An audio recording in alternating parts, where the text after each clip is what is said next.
வணக்கம் பழைய எபிசோட் நம்ம நாளை கட் பண்ணி ஓப்பன் பண்ணா போன எபிசோட்ல போலீஸ் கிட்ட மாட்டிக்கிட்ட கோட்டா ஃபேமிலியை சேர்ந்து அந்த முடி நீளமா வளர்த்தவன் காணாம போன அந்த போலீஸ் ஆபீசரை கொன்னு அவரோட பாடியை எங்க டிஸ்போஸ் பண்ணா அப்படிங்கறத இப்ப போலீஸுக்கு காட்டி கொடுத்துட்டு இருக்கான். இந்த இடத்துல போலீஸை சேர்ந்தவங்க போரன்சிக்கை சேர்ந்தவங்க அப்படின்னு ஒரு மிகப்பெரிய பட்டாளமே இருக்குது. இவன் காட்டி கொடுத்த இடத்துல இருந்து ஒரு பாடியை மீட் எடுக்கிறாங்க. ஆனா அந்த பாடியில ஒரு துண்டு சத கூட இல்ல, மொத்தமா எலும்பு மட்டும்தான் இருக்குது. அந்த எலும்பத்தான் இவங்க இப்ப மீட் எடுக்கிறாங்க. இந்த இடத்துல தான் ஹீரோவோட சீஃபும் இருக்கிறாங்க. இப்ப இந்த பாடி எல்லாம் கண்டெடுத்துட்டாங்களா, அதை வச்சு அந்த காணாம போன போலீஸ்காரரை இவன் தான் கொண்டிருக்கான் அப்படிங்கிறது இவங்களுக்கு உறுதியாகுது. ஆனா ஹீரோக்கு மட்டும் இதுல ஒரு சந்தேகம் இருக்குது. இவன் தனியா தான் இந்த கொலையை பண்ணானா இல்ல கோட்டா ஃபேமிலியை சேர்ந்த ஒரு சிலரை சேர்த்துக்கிட்டு இந்த கொலையை பண்ணானா? அப்படி ஒரு சிலரை சேர்த்துக்கிட்டு கொலை பண்ணானா அவங்க எல்லாரையும் காப்பாத்துறதுக்காக இந்த பழிய முழுவதும் தான் ஏத்துக்கிறானா அப்படிங்கிற ஒரு சந்தேகம் ஒரு பக்கம் இருக்குது. இன்னொரு சந்தேகம் என்னன்னா, இவனை ஒரு பெரியவர் தாக்கியிருப்பார்ல, அந்த பெரியவர் தான் இந்த கொலையை பண்ணிருக்கணும். அவரை காப்பாத்துறதுக்காக அந்த பழியை இவன் ஏத்துக்கிறான் அப்படிங்கிற இன்னொரு சந்தேகமும் இருக்குது. இதை இப்ப நம்ம ஹீரோ சீஃப் கிட்ட சொல்றான். சீஃப் இதை கேட்டதுக்கு அப்புறமா, நான் உங்ககிட்ட ஏற்கனவே சொல்லியிருக்கேன்ல, நான் இந்த கிராமத்துல தான் பிறந்து வளர்ந்தேன். எனக்கும் இந்த கோட்டா ஃபேமிலியை பத்தி எல்லாம் தெரியும், அவங்க எவ்வளவு ஆபத்தானவங்கன்னு தெரியும். ஆனா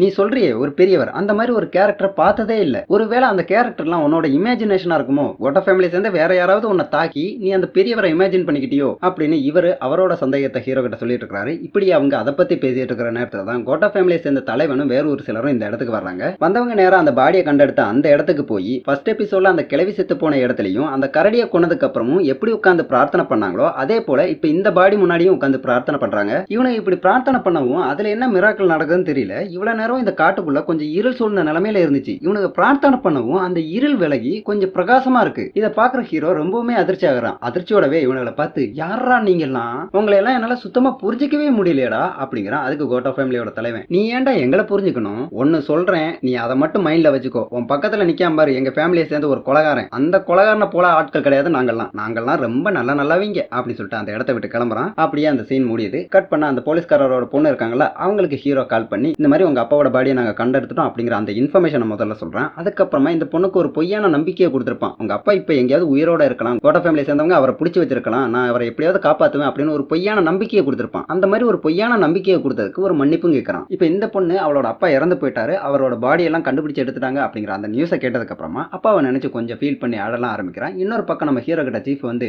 பாரு, எனக்கு உன்னை பத்தியும் உன் கேரக்டர் பத்தி நல்லாவே தெரியும், நீ கொஞ்சம் முன்கோபக்காரன். அந்த கேரக்டர் வச்சுக்கிட்டு உன்னால இந்த கிராமத்துல சர்வே ஆக முடியாது. அது மட்டும் இல்லாம நீ தேடிக்கிட்டு இருந்த கேஸும் இப்ப ஒரு முடிவுக்கு வந்துட்டு, அதனால வேறொரு அமைதியான கிராமத்துல ஒரு போலீஸ் ஆபீசர் ரிட்டையர்ட் ஆகுறாரு. நான் வேணா உன்னை அந்த இடத்துக்கு இடமாற்றம் பண்றேன், நீ வேணா அங்க போய் அமைதியா உன் வாழ்க்கையை வாழப்பாரு, என்ன சொல்ற அப்படின்னு கேட்கிறாரு. ஹீரோ அதுக்கு நான் கொஞ்சம் யோசிச்சு சொல்றேன் சார் அப்படிங்கிறான். கட் பண்ணா ஹீரோ இப்ப நடந்த எல்லாத்தையுமே மனைவி கிட்ட சொன்னதுக்கு அப்புறமா, நீ என்ன சொல்ற, நம்ம இந்த கிராமத்திலேயே இருப்போமா இல்ல புதுசா இருக்கிற அந்த கிராமத்துக்கு போவோமா அப்படிங்கிறான். மனைவியும், என்னாலையும் முடிவு எடுக்க முடியலப்பா, நம்ம பொண்ணுகிட்ட கேட்டு ஒரு முடிவு எடுப்போம் அப்படின்னு சொல்லி பொண்ணுகிட்ட கேட்கறாங்க. பொண்ணு, புது கிராமம் எல்லாம் வேண்டாம், நம்ம இப்ப இருக்கோம்ல, ஏற்கனவே இருக்கோம்ல, அந்த கிராமமே போதும் அப்படிங்கிற மாதிரியே தலையாற்றா. இதை பார்த்து இவங்க இப்ப இருக்கிற கிராமத்திலே இருக்கலாம் அப்படிங்கிற ஒரு முடிவுக்கு வர்றாங்க. கட் பண்ணா சில நாட்களுக்கு பிறகு இப்ப இந்த கிராமத்துல இருக்கிற கொஞ்சம் பேர் கூட ஹீரோ ஃப்ரெண்ட்லி ஆயிட்டான். இந்த கிராமத்துல கொஞ்சம் வயசானவங்க எல்லாம் இருப்பாங்களா, அவங்களுக்கு இந்த வீட்டுல பல்பை சேஞ்ச் பண்றது, சின்ன சின்ன வேலைகள், அந்த மாதிரி எடுபடி வேலை எல்லாம் செஞ்சு கொஞ்சம் அவங்க கூட நல்லபடியா ஆயிட்டான். அவங்களும், அதாவது கிராம மக்களும் அவங்களால முடிஞ்ச சின்ன சின்ன அன்பளிப்பு எல்லாம் நம்ம ஹீரோ கிட்ட கொடுத்து ஹீரோ கிட்ட நல்ல விதமாவே நடந்துக்கிறாங்க. ஹீரோட ஃபேமிலி லைஃபும் இப்ப முன்ன மாதிரி இல்லாம கொஞ்சம் நல்லபடியா போய்கிட்டு இருக்கு. இந்த குழந்தை அந்த ஒரு சம்பவத்துக்கு அப்புறமா கொஞ்சம் டிராமால இருந்திருப்பா, அவ்வளவா சிரிக்கலாம் மாட்டான், இப்பவும் பேச மாட்டேங்குது, ஆனா கொஞ்சம் சிரிக்கலாம் ஆரம்பிச்சிருக்கு. அப்படி எல்லாமே நல்லபடியா போய்கிட்டு இருக்கு. மத்தவங்களை பொறுத்த வரைக்கும் ஹீரோ தேடிக்கிட்டு இருந்த அந்த கேஸ் முடிவுக்கு வந்துட்டு, அதாவது அந்த காணாம போன போலீஸ்காரர் பத்தின கேஸ் முடிவுக்கு வந்துட்டு, ஆனா ஹீரோவை பொறுத்த வரைக்கும் அது இன்னும் முடிவுக்கு வரல. ஹீரோவுக்கு ஏற்கனவே நம்ம இந்த எபிசோடோட ஆரம்பத்துல பார்த்த மாதிரியான அந்த சந்தேகங்கள் இருக்கு. அது மட்டும் இல்லாம அந்த பொண்ணு, போலீஸ்காரரோட பொண்ணு ஒரு கால் ஹிஸ்டரியை கொண்டு வந்து கொடுத்திருப்பா. அந்த கால் ஹிஸ்டரியில இருக்கிற கடைசி நம்பர் யாரோடது அப்படிங்கிறது ஹீரோக்கு இப்ப வரைக்குமே தெரியல. ஹீரோ இப்ப வரைக்குமே அதை கண்டுபிடிக்கிறதுக்கு முயற்சி பண்ணிட்டு இருக்கான். அந்த நம்பர் இப்ப வரைக்குமே சுவிட்ச் ஆஃப் தான் வருது. ஹீரோ அந்த கால் ஹிஸ்டரி எல்லாம் எடுத்து பார்த்து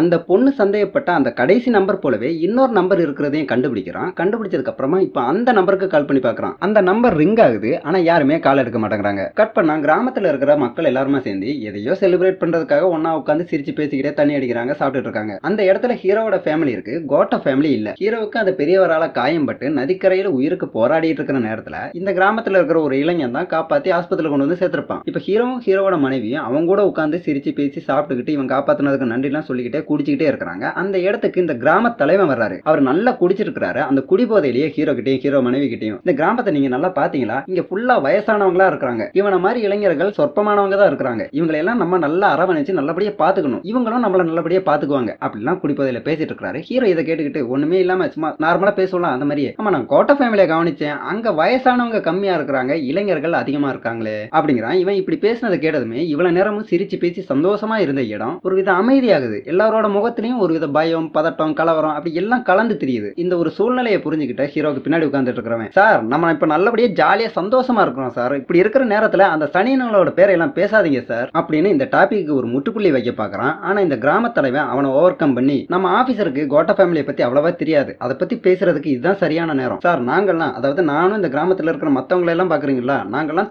தலைமுறையா இந்த கிராமத்துல தான் இருக்கிறோம். இந்த கிராமம் எங்களுக்கு சொந்தமானது. ஆனா அந்த கோட்டா ஃபேமிலி இருக்கு பாருங்க, அவங்க வந்து வந்தேறிங்க நடுவுல தான் இங்க வந்து தங்கினாங்க. வந்து தங்கினதுக்கு அப்புறம் அவங்க இந்த கிராமத்தை ரூல் பண்ண ஆரம்பிச்சிட்டாங்க. இப்ப அவனுங்க வச்சதான் சட்டம், அவனுக்கு சொல்ற மாதிரி தான் நடந்துக்கணும் அப்படிங்கிற ஒரு நிலைமைக்கு எங்களை தள்ளி விட்டுட்டாங்க. எங்களுடைய வருமானமே காட்டுக்குள்ள இருக்கிற அந்த மரங்களை நம்பி தான் இருக்குது. அந்த மரங்கள் இந்த கிராமம் எங்களுக்கு சொந்தமானது. ஆனா அந்த மரங்களை நாங்க வெட்டணும்னா அவனுங்க கிட்ட பெர்மிஷன் கேட்க வேண்டிய நிலைமையில இருக்கிறோம். இப்படி கோட்டாவால நாங்க நிறைய துன்பங்கள்ல இருந்தோம், நாங்க நிறைய கஷ்டப்பட்டு இருந்தோம். நாங்க படுற கஷ்டத்தை பார்த்து பொறுக்க முடியாம தான் இறந்து போன அந்த போலீஸ்காரர் கோட்டாவை தட்டி கேட்கறதுக்காக போனாரு. அந்த இடத்துல தான் அவர் இறந்து போனாரு. ஒரு விதத்துல இல்லைன்னா இன்னொரு விதத்துல அவர் இறந்து போறதுக்கு நாங்களும் தான் காரணம் அப்படின்னு கொஞ்சம் ஃபீல் பண்ணி பேசிக்கிட்டே அடலாம் ஆரம்பிக்கிறாரு. ஹீரோட பொண்ணு தான் வந்து அந்த கண்ணீரை எல்லாம் தொடச்சு விடுறா. ஹீரோ இந்த சிச்சுவேஷனை டைவர்ட் பண்ணணும் அப்படிங்கிறதுக்காக அது இதமா பேசி மறுபடியும் ஜாலி மூடுக்கு கொண்டு போறான். எல்லாரும் ஜாலியா தண்ணி அடிக்கிறாங்க. அப்படி ஜாலியா இருக்கும்போது இந்த கிராம தலைவன் மற்ற கிராமத்துல இருக்கிறவங்க முன்னாடியே ஹீரோட ஃபேமிலி சேர்ந்தவங்களும் இனி அபிஷியலா நம்ம கிராமத்தை சேர்ந்தவங்க தான், அவங்க இனிமே விளையாட்டுலாம் கிடையாது, அவங்க கிட்ட இனிமே எல்லாருமே நல்லபடியா நடந்துக்கோங்க அப்படிலாம் பேசிக்கிட்டு ரொம்ப ஜாலியா இருக்காங்க. அப்படி அந்த பார்ட்டி எல்லாம் முடிச்சுட்டு வீட்டுக்கு வந்ததுக்கு அப்புறமா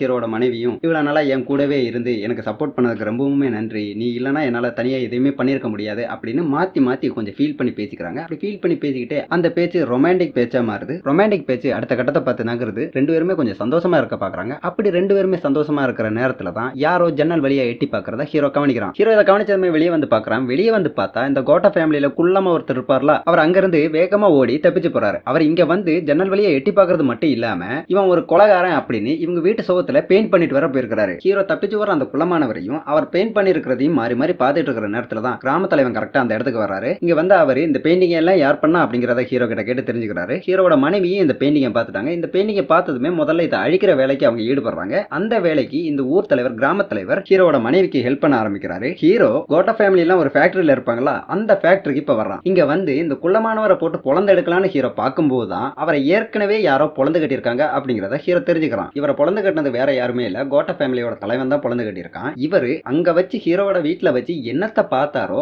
அதை இங்க வந்து ஒரு மாதிரி பெருமையை சொல்லிக்கிட்டு இருந்திருக்காரு. இது தப்பு தானே, சோ இந்த தப்புக்கு தண்டனை கொடுக்கும் விதமா தலைவன் போட்டு பொழந்து எடுத்திருக்கான். ஆனா இங்க ஒரு ட்விஸ்ட் என்னன்னா, ஹீரோட சோகத்துல கொலகாரன் எழுதி இருக்குல்ல, அந்த கொலகாரங்கிறத இவர் எழுதல. இவரும் அந்த வழியா போய்கிட்டு இருக்கும்போது அங்க எழுதி இருக்கிறத பார்த்திருக்காரு. அதை பத்தி கூடுதலா தெரிஞ்சுக்கிறதுக்காக வீட்டு பக்கமா வந்திருக்காரு. அப்படி வந்த நேரத்துல தான் ஹீரோவும் ஹீரோட மனைவியும் சந்தோஷமா இருக்கிறத ஜன்னல் வழியே எட்டி பார்த்திருக்காரு. இதை இவர் இப்ப இங்க சொல்லும் போது ஹீரோ இதை நம்பல. நீ தாண்டா பண்ணிருக்கணும், நீ பண்ணலன்னா உன் கோட்டா ஃபேமிலி சேர்ந்த வேற யாராவது பண்ணிருக்கணும் அப்படின்னு இப்பவும் இவங்கள தான் சந்தேகமா பார்த்துட்டு இருக்கான். உன கோட்டா ஃபேமிலியோட தலைவன், இதோ பாரு உனக்கும் எங்களுக்கும் ஏற்கனவே ஒரு பிரச்சனை இருந்துச்சு, அந்த பிரச்சனையில சம்பந்தப்பட்டவன் உள்ள போயிட்டான், அதுக்கப்புறமா உனக்கு உன் வழி எங்களுக்கு ஏன் வழி அப்படிங்கிற மாதிரி தான் இருக்கிறோம், இனிமேலும் அப்படியே இருக்கிறதா நம்ம ரெண்டு பேருக்குமே நல்லது, நாங்க பண்ணாத தப்பையெல்லாம் நாங்க தான் பண்ணிட்டோம் அப்படின்னு சொல்லிட்டு மறுபடியும் எங்க மேல ஏற வந்தேன்னு வச்சுக்கோயேன், அப்புறம் என்ன நடக்கும்லாம் என்னால சொல்ல முடியாது அப்படின்னு தலைவன் பேசி முடிக்குமே பக்கத்துல இருக்கிற குள்ளமானவரே, இதோ பாரு நீ இந்த கிராமத்துல இருக்கிற மத்த கிராம மக்கள் இருக்காங்கல்ல, அவங்க எல்லாம் ரொம்பவும் நல்லவங்க, ரொம்பவும் அப்பாவிங்க அப்படின்னு அவங்கள கண்மூடித்தனமா நம்புற, அது நல்லதுக்கு இல்ல, அவனுங்களை நீ கண்மூடித்தனமா நம்பாத அப்படிங்கிறாரு. இப்ப இந்த தலைவனும் அதைத்தான் சொல்றான். ஹீரோ இதை கேட்டு ஒரு மாதிரியா முழிக்கிறான். கட் பண்ணா ஹீரோட வீட்டுக்குள்ள இருந்து இந்த கிராம தலைவன் கொஞ்சம் பதுங்கி சந்தேகப்படும்படியா வெளியே வராரு. வெளியே வந்து அவர்கிட்ட நீங்க பண்ண உதவிக்கு ரொம்பவும் நன்றி அப்படின்னு சொல்லி ஹீரோட மனைவி நன்றி தெரிவிக்கிறாங்க. அதுக்கு அவரு, நான் ஏற்கனவே உங்ககிட்ட சொன்னதை நீங்க மறந்துட்டீங்களா, நீங்க இப்போ அபிஷியலா அந்த கிராமத்தை சேர்ந்தவங்க, சோ உங்களுக்கு எப்போ எந்த உதவினாலும் என்கிட்ட கேளுங்க, அதுக்கு நன்றி எல்லாம் தேவையில்லை அப்படின்ட்டு அந்த இடத்த விட்டு கிளம்புறாரு. கட் பண்ணா இந்த போலீஸ்காரரோட பொண்ணு அவளோட அம்மாவை பாக்குறதுக்காக வந்திருக்கா. அவளோட அம்மா இப்போ ஒரு பைத்தியக்கார ஆஸ்பத்திரியில தான் இருக்காங்க. அவங்களுக்கு அவங்களோட பொண்ணை கூட அடையாளம் தெரிய மாட்டேங்குது. இவங்களுக்கு மனநலம் பாதிக்கப்பட்டதுக்கான ரீசன் இவங்களோட கணவர் காணாம போனது. ஹீரோட வீட்டுல இங்க இருந்து எப்படியாவது தப்பிச்சு ஓடி போயிரு அப்படின்னு சொல்லிட்டு கிறுக்கி வச்சிருப்பாங்கல்ல, அதை கிறுக்கி வச்சது இவங்க தான். அந்த சம்பவமும், அதாவது கணவர் காணாம போனார்ல, அந்த சம்பவமும் அந்த கிராமமும் இவங்களை ரொம்ப பாதிப்படைய வச்சிருக்கு. இவங்க இப்ப ஆஸ்பத்திரியில தான் இருக்கிறாங்க. ஆனா இவங்க இப்பவும் அந்த கிராமத்துல இருக்கிறதா நினைச்சுக்கிட்டு இவங்க தன்னை சுத்தி இருக்கிறவங்களை இங்க இருந்து தப்பிச்சு போயிரு அப்படின்னு சொல்றது மட்டும் இல்லாம இவங்களும் இந்த இடத்தை விட்டு தப்பிக்கிறதுக்காக ட்ரை பண்றாங்க. ரொம்ப வயலண்டா நடந்துக்கிறாங்க. கட் பண்ணா இவங்க எதுக்காக மனதளவுல இந்த அளவுக்கு பாதிக்கப்பட்டிருக்காங்க அப்படிங்கறத காட்டுறதுக்காக ஒரு சின்ன எக்ஸாம்பிள் காட்டுறாங்க. ஹீரோட மனைவியும் அவனோட குழந்தையும் அவங்க வீட்டுல இருந்துகிட்டு நைட்டுக்கு என்ன சமைக்கலாம், நீ என்ன பண்ணிட்டு இருக்க, அந்த மாதிரி நார்மலா பேசிட்டு இருக்காங்க. அதை எல்லாத்தையுமே தூரமா இருந்து இந்த ஊர் தலைவன், அதாவது கிராம தலைவன் ஒட்டு கேட்டு இருக்கான். அது மட்டும் இல்லாம பைனாக்குலர் வச்சு இந்த வீட்டையே நோட்டம் போட்டு இருக்கான். இவன் கொஞ்சம் முன்னாடி அந்த வீட்டுக்குள்ள இருந்து பதுங்கி சந்தேகப்படும்படியா வெளியே வந்தால, அப்படி வரும்போது அந்த வீட்டுக்குள்ள ஒரு பக்க வச்சுட்டு வந்திருக்கான். அந்த பக்க வச்சுதான் ஹீரோட வீட்டுல என்ன நடக்குது அப்படிங்கறத இவன் ஒட்டு கேட்கறான். இனிமே ஹீரோட வீட்டுல என்ன நடந்தாலும் என்ன பேசிக்கிட்டாலும் அதை இந்த ஊர் தலைவன், கிராம தலைவன் தலைவன் தெரிஞ்சுப்பான் அப்படிங்கறத நீங்க மைண்ட்ல வச்சுக்கோங்க. இன்னொரு பக்கம் ஹீரோ இருக்கிற அந்த கோட்டா ஃபேமிலியில ஹீரோ கிட்ட அந்த கிராமத்து ஆட்கள் என்ன சொல்லிருப்பாங்க, கோட்டா ஃபேமிலி எங்களை இந்த அளவுக்கு கஷ்டப்படுத்துறாங்க, அவங்க வந்தேறீங்க, அவங்களால எங்க வாழ்க்கை பாதிப்படையுது, வருமானம் பாதிப்படையுது அப்படின்லாம் சொல்லியிருப்பாங்கல்ல. ஆனா இங்க அதுக்கு நேர் ஆப்போசிட்டா இருக்கிற மாதிரியே நடந்துக்கிறாங்க. இந்த ஃபேக்டரியை கோட்டா ஃபேமிலியை சேர்ந்தவங்க தான் ரன் பண்ணிட்டு இருக்காங்க. இந்த இடத்துல இந்த கிராமத்தை சேர்ந்த ஆட்கள் வேலை பார்த்துட்டு இருக்காங்க. ஆனா வேலை பார்க்கறவங்க கோட்டா ஃபேமிலி கிட்ட ஒரு வெறுப்பு இருக்கிற மாதிரியே நடந்துக்க மாட்டேங்கிறாங்க. கோட்டா ஃபேமிலி கிட்ட ரொம்பவும் நல்ல விதமா மரியாதையா நடந்துக்கிறாங்க. இதெல்லாம் பாக்குற ஹீரோவுக்கு கிராமத்து ஆட்கள் மேல கொஞ்சம் சந்தேகம் வருது. அவனோட சந்தேகத்தை உறுதிப்படுத்தும் விதமா இங்க வேலை பார்க்கிற கிராமத்து ஆட்களை சேர்ந்த ஒருத்தரோட சட்டையில சிவப்பு கலர் பெயிண்ட் எல்லாம் இருக்குது. கட் பண்ணா இப்படி ஒரு சம்பவம் எல்லாம் நடந்திருக்குல்ல, அதனால கொஞ்சம் பாதுகாப்பா இருக்கட்டும் அப்படின்னு சொல்லி நம்ம ஹீரோ அவனோட வீட்டுக்கு வேலி போட்டுட்டு இருக்கான். அந்த இடத்துக்கு இந்த கிராம தலைவன் வர்றாரு. வந்து இந்த வேலியை ஏன் ஹீரோ போடுறான் அப்படிங்கறத அவங்கிட்டே கேட்டு தெரிஞ்சுக்கிறாரு. தெரிஞ்சுக்கிறதுக்கு அப்புறமா இது ஒரு சின்ன கிராமம்ப்பா, இந்த கிராமத்துல இருக்கிறவங்க அவங்க வீட்டை கூட போட்ட மாட்டாங்க, அப்படியே திறந்த மணிக்கே போட்டு போயிருவாங்க, யாரும் நம்மளை எதுவும் பண்ணிட மாட்டாங்க, நம்ம பொருளை எடுத்துட்டு போயிட மாட்டாங்க அப்படிங்கிற ஒரு நம்பிக்கை. ஆனா நீ என்னடானா வீட்டுக்கு வேலிலாம் போட்டு இருக்க, அதுலயும் நீங்க வேற இந்த கிராமத்துக்கு புதுசா வந்தவங்க, இந்த மாதிரி நீ பண்றதெல்லாம் நல்லதுக்கு இல்ல, நல்லாவும் இல்ல அப்படிங்கிறாரு. இதெல்லாம் கேட்கிற ஹீரோவுக்கு ஒரு சைடுல இருந்து பத்திக்கிட்டு வருது. இருந்தாலும் வயசானவர் கிராம தலைவர் அப்படிங்கறதுனால அந்த பத்திக்கிட்டு வரதை கொஞ்சம் கண்ட்ரோல் பண்ணி என்ன தொந்தரவு இது அப்படின்னு கொஞ்சம் மைண்ட் வாய்ஸ் நினைச்சு கொஞ்சம் சத்தமா பேசிட்டான். அதை இந்த கிராம தலைவரும் கேட்டுறாரு. இவர் இதை கேட்டதும் இந்த இடத்துல ஒரு பிரச்சனை ஆரம்பமாகும் அப்படிங்கறத இந்த இடத்துல இருக்கிற ஹீரோவோட மனைவி புரிஞ்சுக்கிட்டு அதை டைவர்ட் பண்ண விதமா இந்த கிராம தலைவன் கிட்ட அது இதுமா பேசுறாங்க. அவரும் டைவர்ட் ஆகி அந்த இடத்துல இருந்து கிளம்பி போறாரு. கட் பண்ணா ஹீரோ ஒரு இடத்துக்கு சைக்கிள்ல போறான். அந்த இடத்துல ஒரு வயசானவர் உட்கார்ந்து வேலை பார்த்துட்டு இருக்காரு. அவர் நம்ம ஹீரோ பார்த்ததுமே சண்டை போடாதப்பா, ஒருத்தருக்கு ஒருத்தர் ஒத்துமையா இருந்தா தானே நல்லது அப்படின்னு பேசிக்கிட்டு அவர் பாட்டுக்கு அவர் வேலையை கண்டினியூ பண்றாரு. அதையெல்லாம் கேட்டுக்கிட்டு ஹீரோ கொஞ்சம் மார்க்கெட் மாதிரியான ஒரு இடத்துக்கு வர்றான். அங்க இருக்கிறவங்க கொஞ்சம் முன்னாடி நம்ம ஹீரோ கிட்ட ஒரு வயசானவர் பேசினார்ல, அந்த மாதிரி எதுவுமே பேசல, ஆனா மூஞ்ச காட்டுறாங்க. இவனுங்க இப்படி மூஞ்ச காட்டுறாங்க அப்படிங்கிறது ஹீரோவுக்குமே தெளிவா புரியுது. ஹீரோ அதெல்லாம் பார்த்துக்கிட்டு நடந்து போயிட்டு இருக்கிற நேரத்துல தான் ஹீரோட உயிரை காப்பாத்தினால ஒருத்தன் அவன் இங்க வந்து, என்ன சார் நம்ம கிராம தலைவன் கிட்ட கொஞ்சம் மரியாதை குறைவா நடந்துக்கிட்டீங்கன்னு நான் கேள்விப்பட்டேன், அவர் கொஞ்சம் வயசானவர் சார், அவர் புத்திமதி சொல்றாருன்னா அது உங்க நல்லதுக்காக தான் இருக்கும், அவர்கிட்ட இப்படி மரியாதை குறைவா தர குறைவா எல்லாம் நடந்துக்காதீங்க, அது நல்லதுக்கு இல்ல, நீங்க வேற புதுசா வந்தவங்க வேற, உங்களுக்கே நல்லா தெரியும் ஒரு சின்ன தீப்பொறி போதும் ஒரு காட்டையே அடிச்சிரும். சோ நீங்க என்ன பண்றீங்கன்னா அவர்கிட்ட இப்படி மரியாதை குறைவா நடந்துக்கிட்டதுக்கு அவர்கிட்ட ஒரு மன்னிப்பை கேட்டு இந்த பிரச்சனையை ஒரு முடிவு கொண்டு வாங்க அப்படின்ட்டு அவன் அங்கிருந்து கிளம்புறான். இதுல இருந்து என்ன தெரியுது, அந்த இடத்துல இருந்து இந்த கிராம தலைவன் டைவர்ட் ஆன மாதிரி அங்கிருந்து கிளம்பி போயிருப்பான். ஆனா அவன் டைவர்ட் ஆகல. அவன் வந்து ஊர் ஃபுல்லா இந்த மாதிரி ஹீரோ என்கிட்ட நடந்துக்கிட்டான் அப்படிங்கிற இந்த விஷயத்த சொல்லி வச்சிட்டான். அவன் இப்படி ஊர் ஃபுல்லா சொல்லி வைக்கவும் ஊர்ல இருக்கிற எல்லாருமே இப்ப ஹீரோ கிட்ட மூஞ்ச காட்ட ஆரம்பிச்சிட்டாங்க. இப்படி கிராம மக்கள் மூஞ்ச காட்டுறது ஹீரோக்கு மட்டும் நடக்கல, ஹீரோட மனைவிக்கும் நடக்குது, குழந்தைக்கும் நடக்குது. ஹீரோ அதை அட்ஜஸ்ட் பண்ணிக்கிட்டான், தாங்கிக்கிட்டான். ஆனா இந்த மனைவி குழந்தைகளால அதை தாங்கிக்க முடியல, அட்ஜஸ்ட் பண்ணிக்க முடியல. சோ அவங்க ஒரு மன்னிப்பு கேட்டு அந்த பிரச்சனை ஒரு முடிவுக்கு வந்துருமா, போய் அந்த மன்னிப்பை கேட்டு தொலைஞ்சிருவோம் அப்படின்ட்டு அந்த வீட்டுல இருந்து கிளம்புறாங்க. அந்த நேரத்துக்கு ஹீரோ அங்க வர்றான். இவங்களுக்குள்ள சின்னதா ஒரு ஆர்குமெண்ட் போகுது, மன்னிப்பு கேட்கணும் கேட்க கூடாது அப்படின்னு சொல்லி ஒரு ஆர்குமெண்ட் போகுது. அப்படி இவங்களுக்குள்ள ஆர்குமெண்ட் போயிட்டு இருக்கிற அந்த நேரத்துல கிராம தலைவன் கரெக்டா வீட்டுக்கு வந்துடுறான். வந்த அவன் நம்ம ஹீரோ பார்த்து, ஆபீசர் பொண்டாட்டி கூட எல்லாம் சண்டை போடாதப்பா, அதெல்லாம் ரொம்ப தப்பு அப்படின்னு அகைன் அட்வைஸ் பண்றான். ஹீரோ ஏற்கனவே இவன் மேல செம்ம காண்டில் இருக்கான். இப்போ இவன் இப்படி நடந்துக்கவும் இன்னும் காண்டாகிறான். அவன் அந்த காண்டோடவே கிராம தலைவனை பார்த்து, யோ என்னையா நீ எங்க வீட்டுல என்ன நடந்தாலும் அடுத்த செகண்ட் நீ எங்க வீட்டுல இருக்கிற, நீ இந்த வீட்டுக்கு வெளியிலேயே குத்த வச்சு உட்கார்ந்துட்டு இருப்பியோ, எப்படா இந்த வீட்டுக்குள்ள ஏதாவது நடக்கும், எப்படா இந்த வீட்டுக்குள்ள போலாம் அப்படின்னு சொல்லி குத்த வச்சு உட்கார்ந்துட்டு இருப்பியோ, இல்ல எங்க வீட்டை எதுவும் நோட்ட விட்டு இருக்கேன் அப்படிங்கிறான். இதை பாக்குற ஹீரோட மனைவி பிரச்சனை வேற விதமா போய்கிட்டு இருக்கு அப்படிங்கறத புரிஞ்சுக்கிட்டு நம்ம ஹீரோ கிட்ட, இங்க பாரு நம்ம இந்த கிராமத்துல எதுக்காக இருக்கிறோம், நம்ம பொண்ணுக்காக இருக்கிறோம், சோ பிரச்சனையை வளர்க்க வேண்டாம், பிரச்சனையை ஒரு முடிவுக்கு கொண்டு வா அப்படிங்கிறாங்க. இதை கேட்டு ஹீரோவும் ரொம்ப நேரம் யோசிச்சதுக்கு அப்புறமா, நீங்க கொஞ்சம் வயசானவர், நான் உங்க வயசுக்கும் உங்க வார்த்தைக்கும் மரியாதை கொடுத்துருக்கணும், நான் அப்படி மரியாதை கொடுக்கல, தப்பா நடந்துகிட்டேன், அது தப்பு தான், என் தப்பா நான் ரியலைஸ் பண்ணிட்டேன், என்ன மன்னிச்சிருங்க அப்படின்னு மன்னிப்பு கேட்கறான். ஹீரோ இப்படி மன்னிப்பு கேட்கும் கிராம தலைவன், பரவாயில்லப்பா நான் உன்னை மன்னிச்சிட்டேன், தப்பு பண்ணாதவன் மனுஷனே கிடையாது, எவன் ஒருத்தன் அந்த தப்பை ரியலைஸ் பண்ணி அந்த தப்புக்கு மன்னிப்பு கேட்கறானோ அப்பதான் அவன் ஒரு நல்ல மனுஷனாவே மாறுறான். நான் நீ பண்ண தப்ப எல்லாம் மன்னிச்சிட்டப்பா. அப்புறம் இன்னும் கொஞ்ச நாள்ல நம்ம ஊர்ல ஒரு திருவிழா ஒண்ணு நடக்க போகுது, அந்த திருவிழாவுக்கு நாளைக்கு தான் கால்நட்டு, அந்த நேரத்துல நீயும் உன் குடும்பத்தை சேர்ந்தவங்களும் எதுவும் சாக்கு போக்கு சொல்லாம அந்த இடத்துக்கு வந்து சேர்ந்துருங்க. இந்த திருவிழா நூற்றுக்கணக்கான வருடங்களா நடந்துட்டு வர ஒரு திருவிழா. இந்த திருவிழாவோட கடைசி நாள்ல மனித உருவத்துல இருக்கிற மிகப்பெரிய பொம்மையை ஒண்ணா நாங்க தீ வச்சு எரிப்போம், அதான் ஸ்பெஷல், அதை நீ பார்க்கணுமே, சும்மா அப்படி இருக்கும் அப்படின்னு ரொம்ப பூரிப்போட பெருமையா நம்ம ஹீரோ கிட்ட சொல்லிட்டு இருக்கிறாரு. அப்படியே கட் பண்ணி மறுநாள் திருவிழாவோட ஆரம்ப நாள்ல சோ கிராமத்துல கொஞ்சம் வேலைகள்லாம் இருக்குது. கிராம மக்கள் எல்லாரும் ஒன்னா ஒரு இடத்துல உட்காந்து வேலை பார்த்துட்டு இருக்காங்க. அந்த இடத்துல அவங்களுக்கு ஹெல்ப் பண்றதுக்காக ஹீரோவும் அவனோட குடும்பத்தை சேர்ந்தவங்களும் வந்து சேர்றாங்க.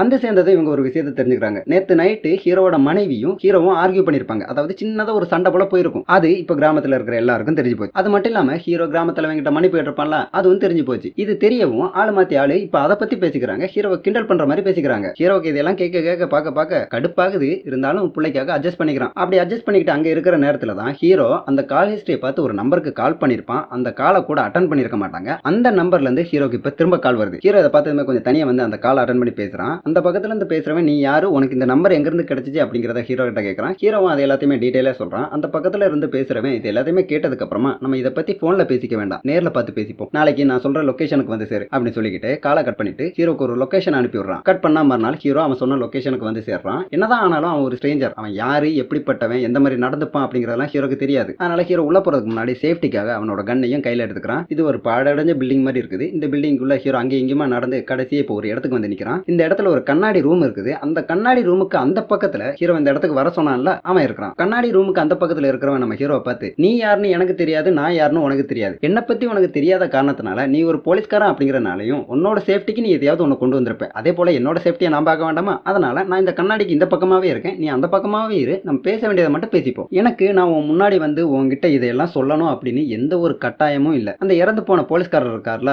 அவர் என்ன முழுசா நம்பினாரு. பாவம், அதனாலதான் அவர் செத்து போயிட்டாரு. இல்லனா அவரை கொலை பண்ணிட்டாங்க. இல்லனா வேற மாதிரியா கூட சொல்லலாம், கோட்டா ஃபேமிலிக்கு உணவாயிட்டாரு. முதல்ல நான் என்ன பத்தி சொல்லிக்கிறேன், அப்புறமா நம்ம மத்தத பேசிப்போம். நான் வந்து அந்த கிராமத்துல இருக்கவே கூடாத ஒரு ஆளு. கோட்டாக்கள்லாம் எந்த அளவுக்கு ஆபத்தானவங்க, எப்படிப்பட்டவங்க அப்படிங்கறது எல்லாத்தையுமே வெளிச்சம் போட்டு காட்டக்கூடிய உயிரோட இருக்கிற எவிடன்ஸ் நான் தான். உனக்கு அது என்னன்னு தெரிஞ்சுக்கணுமா அப்படி சொல்லிக்கிட்டு இவன் மூஞ்சில மாஸ்க் மாதிரி ஒன்னு போட்டிருக்கான். அந்த மாஸ்க் அப்படியே கலட்டிட்டு அவனோட முகத்தை காட்டுறான். பார்த்தா அவனோட முகத்துல பாதி இல்ல. அவனுடைய இந்த கொடூர முகத்தை பார்த்து ஹீரோ அரண்டு போறான், கொஞ்சம் பயந்தும் போறான். அப்படி பயந்த நிலைமையில அரண்டு போய் இருக்கிற நிலைமையில இருக்கிற ஹீரோ கிட்ட இவன், என்ன அந்த கிராமத்துல இருக்கிற ஒருத்தன் நான் உயிரோட இருக்கும் போதே கடிச்சு சாப்பிட பார்த்திருக்கான்ப்பா அப்படிங்கிறான். இதெல்லாம் கேட்டு ஹீரோவுக்கு ரொம்பவுமே பீதியாகுது. அப்படியே கட் பண்ணி எபிசோட் நம்பர் 4 முடிக்கிறாங்க. அந்த போலீஸ் ஆபீசரோட கேஸ் ஒரு முடிவுக்கு வந்ததும் சீரிஸ்ல இருக்கிற மர்மம் கொஞ்சம் குறைஞ்சிரும் அப்படின்னு நீங்க நினைச்சீங்கன்னா அதுதான் தப்பு. அந்த போலீஸ் ஆபீசரோட கேஸ்ங்கிறது ஒரு பிள்ளையார் சுழி போட்டு ஆரம்பிச்சிருக்காங்க. மர்மங்கள்லாம் இனிமே பின்னாடி வரிசையா வந்துகிட்டு இருக்கும். அப்புறமா கடந்த 3 எபிசோட பொறுத்த வரைக்கும் கிராமத்துல இருக்க மத்தவங்க எல்லாருமே நல்லவங்க, கோட்டா ஃபேமிலி மட்டும் தான் கெட்டவங்க அப்படிங்கிற மாதிரி தான் நமக்கு காட்டியிருப்பாங்க. ஆனா இந்த 4வது எபிசோட்ல அந்த பிம்பத்தை உடைக்கிறாங்க. இந்த கிராமமே ஒரு வில்லங்கமான கிராமம், இந்த கிராமத்துல இருக்கிற எவனையுமே நம்ப கூடாது அப்படிங்கறத இந்த எபிசோடு மூலமா நமக்கு காட்டிட்டாங்க. இன்னும் போக போக